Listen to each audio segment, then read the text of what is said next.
আজকে এই যে এইসব জিনিস দেখতেছেন, এই জিনিসগুলো সবগুলো আমি পরিষ্কার করব।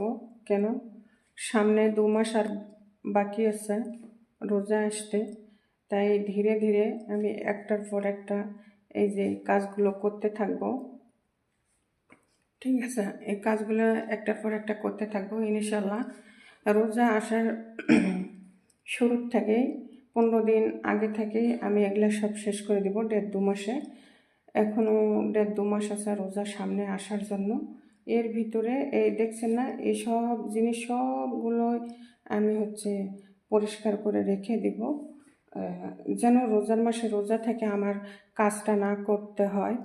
এভাবে যদি একটু যারা প্রবাসীতে মেয়েরা আসে আমার ভিডিওগুলো দেখে তারা শিখতে পারবে কীভাবে বাসাবাড়ির কাজগুলো ধীরে ধীরে